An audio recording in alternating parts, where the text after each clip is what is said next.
ሰላም እንዴት ናችሁ ተመልካቾቻችን ሰላም ናችሁ ወይ እንዴት ናችሁ እንግዲህ ያው በትላንትናው ዕለት በሸገር ኢንፎ ላይ የጋዜጠኛ ሶፎንያስ ዋሲሁን ጉዳይ እሱን ጉዳይ ይዘው ወላጅ እናቱና እህቱ ቀጥታ ህዝቡ እንዲያቅለን እንፈልጋለን ያሉትን ጉዳይ ይዘው ወደ ሚዲያ መጥተው ነበረ ሁላችንም በጣም በተመስጦ በጣም በመገረም በጣም በማዘን በቃ በልጁ ስቃይ እጅግ በጣም ልባችን ተነክቶ ስናይ አምሽተናል ሁለናል ዛሬም እንደሰማነው ከሆነ በትላንትናው ዕለት በፌስቡክ ገጹ እንግዲህ ሶፎንያስ የራሱን ሐሳብ ገልጾ ነበረ እግዚአብሔር እንደማረው ከመና ላይ እንደቆየ ብዙ ስቃይ እንዳሳለፈ በፌስቡክ ገጹም በሌላም ሚዲያ እንደዚሁ ቀርቦ ነበረ የደረሰበትን ያለፈበትን የተወሰነ ደረጃ ገልጾ ግን ወደፊት ብዙ ምለው ነገር አለኝ ጠብቁኝ ብሎ ነበረ የገለጸው ከዛ በኋላ ግን ማምሻውን በሸገር ኢንፎ የቀረበው ዜና ደግሞ እጅግ በጣም ሁላችንም ልባችን የነካ ጉዳይ ነበረ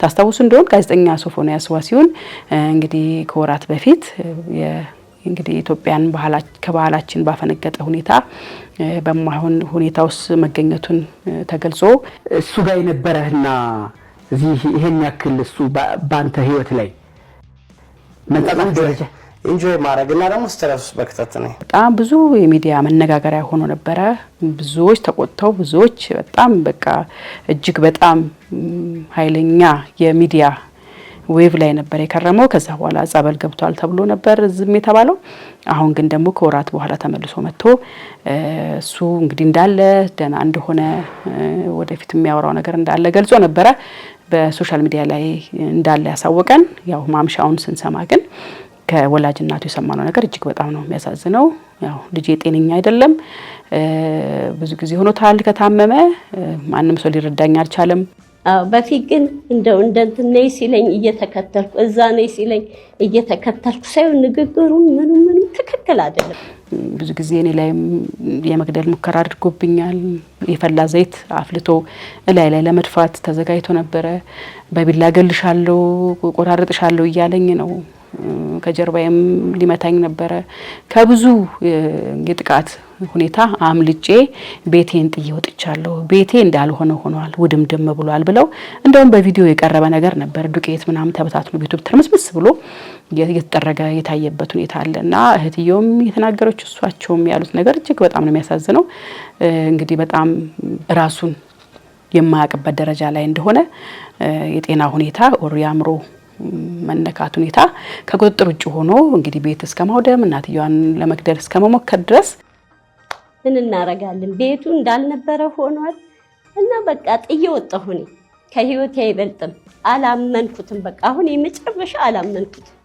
ያደረሰው የአምሮ እክል እንግዲህ በጣም ከፍተኛ ደረጃ ደርሷል ማለት ነው ይሄ ነገር ህዝቡ ደግሞ ይሄን ነገር ተረድቶልኝ ከቤት ወጥቻለሁ ቤተሰብ ዘመድ ማግሎኛል እሱን ዘሽ እንዳትመጭብን ተብያለሁ በጣም ብዙ ነገሮች ሳቸው ያነሷቸው ነጥቦች ነበሩ እነኛን ይያሉ በጣም ያለቀሱ ነበር ልጄን 4 ኪሎ ህዝብ ያቃል እንዴት አድርጌ እንዳሳደኩት ለኢትዮጵያ በጣም ብዙ ነገር መስራት የሚችል አቅም ያለው በጣም ጎበዝ ልጅ ነበረ እንግዲህ እንደድል ሆኖ እንደዚህ ሆኖብኛል አሻም ቲቪ ላይም እንደዚሁ የራሱን ፕሮግራም በጀመረ በጥቂት ጊዜ ውስጥ ነው እንዲያየት ነገር የተፈጠረው እንግዲህ ታስታውሱ ከሆነና በጣም ብዙ ነገር መስራት የሚችል አቅም ያለው ልጅ በጣም በብዙ ስቃይ ውስጥ በብዙ ውጣ ውረድ ውስጥ ያሳደኩትና ለጥሩ ደረጃ ያደረስኩት ልጄ በመሃል ደግሞ እንደዚህ ተሰናክሎብኝ የጤና ወክል ከፍተኛ ሁኔታ ላይ ደርሶብኛል ካቅም በላይ ነው ከጸበላም ልጧል የህክምና እንግዲህ መድኃኒትም የሚወስደውን ከገዳም እንግዲህ አትሰር ተብያለሁ ብሎ እየወሰደ የነበረው መድኃኒትም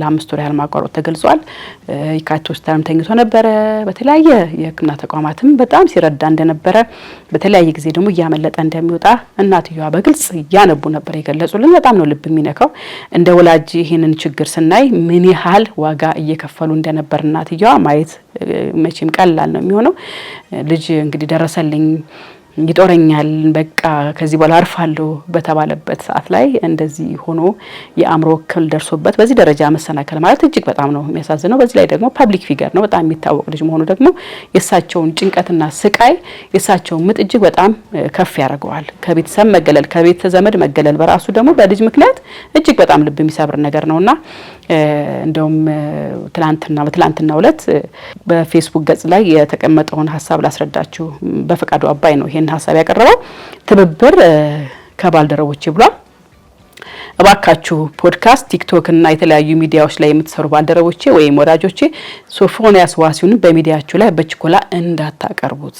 እግዚአብሔር እንዲረዳው ብቻ እንጸልይ። የምናገዘው ነገር ካለም እናገዘው። አሁን ሕክምና ሲካተልበት የቆየው የኒሞኒያ በሽታ ዳግም አገሽቶበት ሃሌሉያ ሆስፒታል ተኝቶ ሕክምና እየተከታተለ እንደሆነ አሳውቋል። ይህንንም ማጣራት ያስፈልጋል።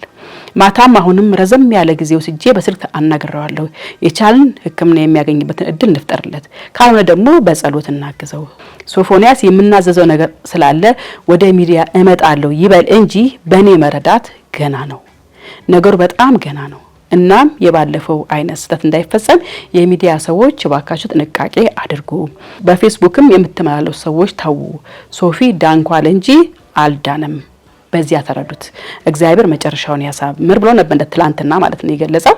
ይሄም ራሱ ልክ ነው። ያው ሶፎንያስ ገና ብቅ ሲል ሚዲያ ላይ እንግዲህ ያለውን ሐሳብ ውስጥ ያለውን እውነት ይግለጽልን በማለት ብዙ ሶሻል ሚዲያ ባለቤቶች ሊጠይቁት ይችላሉና በዚህ መሃል ግን የጤና ሁኔታ ትክክል ስላልሆነ የማይሆን ነገር ሊፈጠር ይችላል የሚል ስጋቱን ነው በፍቃዱ አባይ ገለጸው ማለት ነው።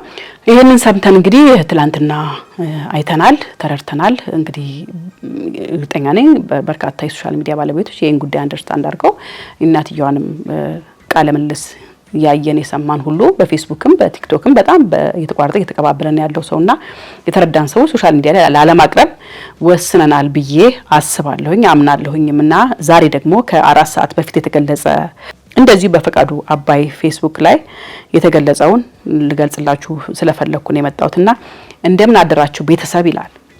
የሶፊ ጉዳይ አሁን የሁላችንም እዳ ሆኗል።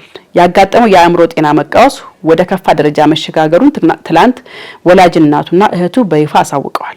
የእናቶቻችን መከራ ጎልምሰንም ጭምር አለማብቃቱ ልብ ይሰብራል።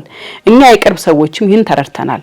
ሰሞኑን ነገሮችን ለማስተካከል ብንጥርም ሶፊን መጨበጥና ባሰብነው መንገድ ማስኬድ አልቻልንም። በዚህም በርካቶች ተጨናንቀናል።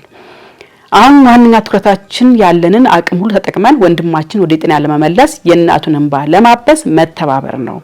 በዚህ ረገድ ጥቂት ግለሰቦች ዛሬ ተገናኝተን ልንመክር ቀጠሮ ይዘናል። በሐሳብ በሙያ በገንዘብና በመሳሰሉት ልታግዙን የምትችሉ ሁሉ አብራችሁን ብትቆሙ ደስ ይለናል። ዛሬ ከቀኑ 6 ሰዓት ቀጠሮ አለን። የቻላችሁ ተቀላቀሉን ብሎ ነበር።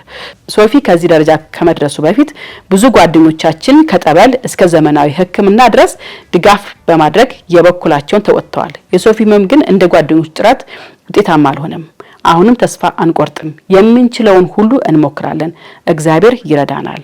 በዚህ ረገድ በታሰበው ልክ ሶፊ ተገቢውን ሕክምና እስኪያገኝ ድረስ በማህበራዊ ሚዲያ ላይ የሚያሰፍራቸውን ሐሳቦች እንደ ቁም ነገር አትውሰዷቸው። አሉታዊ ምልልሶችን ባለማድረግ ትብብር አድርጉ። ነገ ጥሩ ይሆናል የሚል ከ4 ሰዓት በፊት ያቀረበው ዜና ነበረ። እንግዲህ ከዛ በኋላ ደግሞ ከ3 ሰዓት በፊት አሁን ዜና ከምሰራበት ከ3 ሰዓት በፊት ደግሞ እንደዚህ በፍቃዱ አባይ ያቀረበው ስለ ሶፎንያስ ዋሲሁን ተጨማሪ መረጃ ብሎ ያቀረበው አለ። #ሸገሩኢንፎ ብሎ ባለቤትና ጋዜጠኛ መሰረት በዙ መልካም ተግባራትን ፈጽማ አድራለች የሚል ዜና አቅርቦልናል። ትላንት ምሽት ቃለ መጠይቅ ያደረገችላቸው የሶፎንያስ እናትና እህት ጭንቀት በመረዳት ሶፎንያስ ሕክምና እንዲያገኝ ማድረግ ችላለች። መሰረት በዙ ማለት ነው። ለቦርን አጌን የአእምሮ ህሙማን መርጃ ማዕከል ወይዘሮ ኪያ ስብሃት ስልክ በመደወልና ሁኔታውን በማስረዳት በሰራችው የማሳመን ስራ ወይዘሮ ኪያ ከኤካ ኮተቤ ሆስፒታል ጋር ግንኙነት በመመስረትና የህክምና ካርድ እንዲወጣለት በማድረግ እንዲሁም አምቡላንስ እንዲዘጋጅ በማስቻል ሶፎንያስ ሙሉ ወጪው ተሸፍኖ በቦርን አጌን የአእምሮ ህሙማን መርጃ ማዕከል ህክምና እንዲያገኝ ማድረግ ችላለች። የሶፎንያስ ስልክ ከእጁ እንዲርቅ ተደርጓል። ይሄም በጣም ትልቅ ነገር ነው። ትልቅ ዜና ነው። ስልኩ ከእጁ መራቁ በራሱ አንድ ነገር ነው። ቢያንስ የሚዲያውን ወጀብና እንግዲህ ጩኸቱም ይቀንስለታል ብዬ አስባለሁ። ይህን ትልቅ ስራ የሰራችውን ጋዜጠኛ መሰረት በዙን እጅግ እናመሰግናለን። ቦርን አጌን የአእምሮ መርጃ ማዕከልም ስለወሰደው ኃላፊነት በሙሉ እናመሰግናለን። ኤካ ሆስፒታልም ስላደረገው ሁሉ ምስጋና ይገባዋል። ቀሪ የቤት ስራችን የሶፊን እናት ማገዝ ይሆናል። እሱም በቀጣይ እንሄድበታለን። ሶፊ በማዕከሉ ውስጥ ስላለበት ደረጃና ተጨማሪ መረጃ ሸገር ኢንፎ ከሰዓታት በኋላ ስለሚቀርብ ተከታተሉ የሚል በጣም ደስ የሚል ብስራት ያለው ዜና ነው ይዞልን የመጣው። ስለዚህ ጋዜጠኛ ሶፎንያስ ዋሲሁን ወደ አእምሮ ሕክምና ማዕከል እንደገባ እንግዲህ የሚገርም ዜና የደረሰን በጣም ትልቅ ነገር ነው። መሲም እንግዲህ እንደተለመደው በርካታ ሰዎችን በማገዝ ታወቃለች፣ እንባቸውን በማበስ ታወቃለች። ሸገር ኢንፎ ላይ የሚቀርቡ አብዛኞች እንግዲህ እንግዶቿ መፍትሄ እያገኙ ወደ መፍትሄ እየመራቻቸው እየሄደችበት ሁኔታ በጣም ብዙዎቻችን የምናስታውስ ነውና መሲ በጣም እንግዲህ በዩቲዩብ ቻናል ስም እጅግ በጣም አመስገን ፈልጋለሁ። ጋዜጠኛ እንግዲህ ሶፎንያስ ዋሲሁንም ጤናው ተመልሶ ወደ ነበረበት ቦታ እንደሚመለስ ተስፋ አደርጋለሁ። እንግዲህ ብዙዎቻችንን በዚህ 2 ቀን ውስጥ እያነጋገረ ያለው የጋዜጠኛ ሶፎንያስ ዋሲሁን ጉዳይ ወደ መፍትሄ እየሄደ ይመስላል።